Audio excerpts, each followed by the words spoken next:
প্রিয় দর্শক বন্ধুরা, মাই আর্ট মাই লাইফ চ্যানেলের পক্ষ থেকে আপনাদের সুখী ও সমৃদ্ধ জীবন কামনা করে নতুন একটি ভিডিও দেখার জন্য আপনাদের আমন্ত্রণ জানাচ্ছি। তো বন্ধুরা, চলুন দেখি কি কি দিয়ে সাজিয়েছে আজকের ভিডিও। বন্ধুরা, মনে করিয়ে দিচ্ছি, দয়া করে আপনারা আমার চ্যানেলটি সাবস্ক্রাইব করুন আর লাইক কমেন্ট শেয়ার করুন। বন্ধুরা, চলে আসছি বাবার বাড়ি। তো এই যে ফুল গাছগুলো দেখতেছি, দেখেন কি সুন্দর করে ফুল গাছ লাগাইছে আমার বাস্তি। দইয়ের খুঁটির ভিতরে মাটি দিয়ে এই ফুলগুলো গাছ লাগিয়েছে, কত সুন্দর ফুল ফুটে আছে। এই তো দেখছেন বন্ধুরা, পেয়ারা গাছ, পেয়ারা, এই দেখছেন কত ছোট পেয়ারা গাছ, কিন্তু পেয়ারা ধরে আছে। আর আসলে পেয়ারা লগে বর্ষাকালের ফল।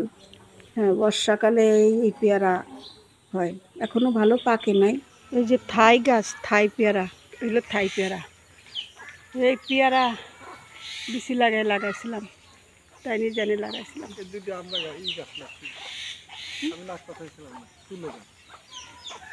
তুলো গাছ থেকে তুলোর দাম মেলা।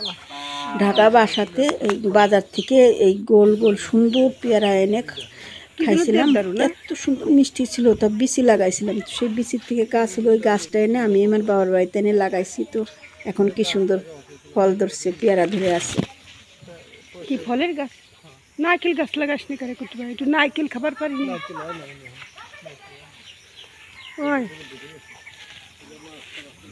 দেখেন বন্ধুরা, কি পরিমাণ লেবু ধরছে, নিচে মাটির ভিতরে পর্যন্ত মাটির সাথে মিশে মিশে আছে একটা এই কাজু লেবু। এই লেবুগুলো খুবই সুন্দর, মানে সুস্বাদু। ঢাকাইতে যারা থাকে তারা জানে যে কাজু লেবুর অনেক দাম। হ্যাঁ, এটা কাজু লেবু খুব ঘ্রাণ এবং খুব স্বাদের। ভাতে যদি একটু কাজু লেবুর রস রাখা নেওয়া যায়, তাহলে ভাতের স্বাদই, খাবারের স্বাদই পাল্টে যায়। আর শাকের সাথে তো আরও খুব সুন্দর লাগে, খিচুড়ি, মাংস। এই কাজু লেবু যে কত সুন্দর, এই একটা গাছেই বেথুলের মতো মানে লেবু ধরছে, পাতা থেকে লেবুই বেশি। এত না, 2-3টে 8-10টা দিবি। ঢাকায় যে পাতি লেবু নাকি যে লেবুগুলো পাওয়া যায়, তো ওই লেবুগুলো আমি বেশি খাই না। আমি যখনই বাড়িতে আসি তখনই আমার ভাবি আমার এখান থেকে অনেকগুলো করে লেবু দিয়ে যায়। আমি নিজ হাতেও অনেকগুলো তুলে নিয়ে যাই, ওইটাই আমি ফ্রিজে রেখে খাই। আর লেবু অনেক দিন ভালো থাকে, একদম তরতাজা থাকে। তো পুরোই গেলে আবার লেবু কিনলেও ওই লেবুটা আমার মেয়ে খায়, অন্যরা খায়, কিন্তু আমার অতটা ভালো লাগে না, আমি খাই না। আমার কাছে মনে হয় যে কাজু লেবুর একটু রস যখনই পাতে নেওয়া যায়, খাবারে নেওয়া যায়, তখনই স্বাদ অন্যরকম হয়। আর এই লেবু ছাড়া আমার আর অন্য কোনো লেবুই ভালো লাগে না, যার কারণে আমি তেমন খাইও না, কিনেও না। কিনলে পারে ওই পরিবারের অন্যরা আর কি ওটা খায়। দেখেন এইখানে আবার কি পরিমাণ ফল ধরে আছে, এই পানেল। এই ফলটা দেখতে এত সুন্দর লাগে, আমার খুবই পছন্দ, শুধু দেখতে ইচ্ছে করে, কিন্তু খেতে বেশি ভালো লাগে না। দেখেন অসংখ্য ফল এই যে ধরে আছে। এই ফলটা পানসে তো অতটা সুস্বাদু না, যার কারণে বেশি একটা মানুষে খায় না। হ্যাঁ, ওই বাড়ির মানুষরা আমরা 2-1টা খাই, লবণ টবণ মরিচ দিয়ে একটু খাই, আসলে পরে, আর যখন আসি না আবার নষ্ট হয়ে যায়। দেখেন বন্ধুরা, শুধু গাছের ডালায় ফল নাই, এই মাটিতেও কত পড়ে আছে। যদি বেশি সুস্বাদু তো একটাও থাকতো না, কোন দিক থেকে কে নিয়ে খেত। আমাদের এই গ্রামের সাইডে এগুলি না খেলে কি হবে, কিন্তু ঢাকায় এর মূল্য আছে। এই ঘোড়ার ডিমের ফল, তো তার দামও 60 টাকা, 70 টাকা, 80 টাকা কেজি, 100 টাকাও দেখা যায়। চলে যাচ্ছি বন্ধুরা, এবার সময় নাই। ঢাকা থেকে আসলাম গ্রামে, তো একদিনও থাকতে পারি নাই। তো এখানে আসলাম, এসে আবার এই যে এখন সকাল, রাতটুকু থেকে সকাল হতে না হতেই আবার এই যে শ্বশুরবাড়ি দৌড়াচ্ছি, ওখানে আবার বিকেলে চলে যাব। শ্বশুরবাড়িতে গিয়ে বিকালবেলা আবার ঢাকায় রওনা। বাসাতে গিয়ে যে সময় হোক একটু রাত হলেও পৌঁছাতেই হবে। আমার হাজবেন্ড অসুস্থ, তো এখানে একদিনের জন্য একটু জরুরি কাজে আসছিলাম। গ্যাস তো আছে, কিন্তু ওই পাতিল মাতিল কিটা মাছবি, গ্যাসে আবার পাতিল মাঝে লাগে। ওই যে অনেক দিনই করি না তো, যাওয়ার পথে দেখলাম যে খেজুর গাছ, এখনও খেজুর আছে।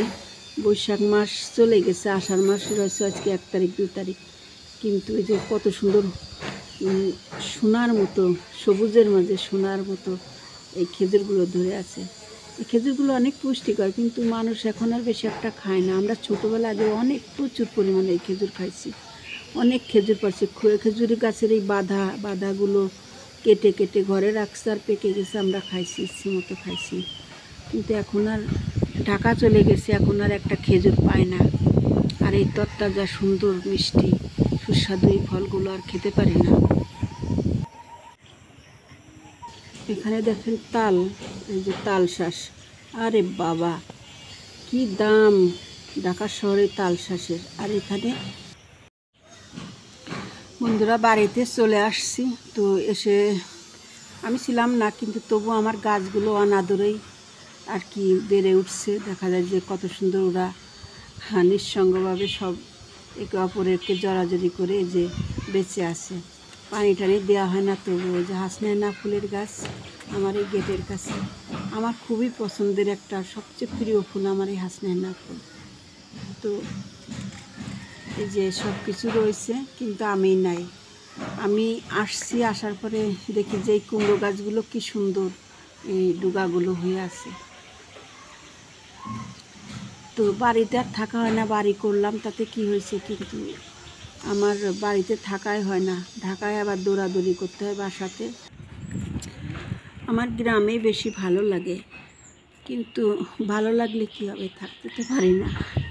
এই যে গাছগুলো লাগাইছি নিজে হাতে, এই যে আমার পেয়ারা গাছে দেখি যে অনেক ফুল ফুটছে। এটা 12 মাসি পেয়ারা, সবসময় ধরে এই ডেলোকে আমি নার্সারিতে কিনে এনে লাগাইছি, ডেলোকে অরিজিনাল থাই। আর এখানে যে ফুলের গাছগুলো হয়ে আছে, যে গোলাপ ফুলের গাছ, ফুল ফোটে এখন নাই। এখান দিয়ে আমি কিছু গাছ লাগাইছি, এই সিম গাছগুলো দেখি পুঁতে রেখে গেছিলাম, দেখি বড় হয়ে গেছে। আর বন্ধুরা এসে দেখি আমার মরিচ গাছে মরিচ ধরে আছে কত, বাপরে বাপ, অনেক মরিচ ধরে আছে, দেখে এত ভালো লাগছে। তো যাই হোক বন্ধুরা, আপনারা এখন ভিডিওর পিছনে শেষের দিকে চলে আসছি। আপনারা ভালো থাকবেন, সুস্থ থাকবেন। আবার আপনাদের সঙ্গে দেখা হবে অন্য কোনো জায়গায়, অন্য কোনো ভিডিওতে। আপনারা সুস্থ থাকবেন, আর আমার জন্য দোয়া করবেন, আর আমার চ্যানেলটি সাবস্ক্রাইব করেন। খুদা হাফেজ, বাই।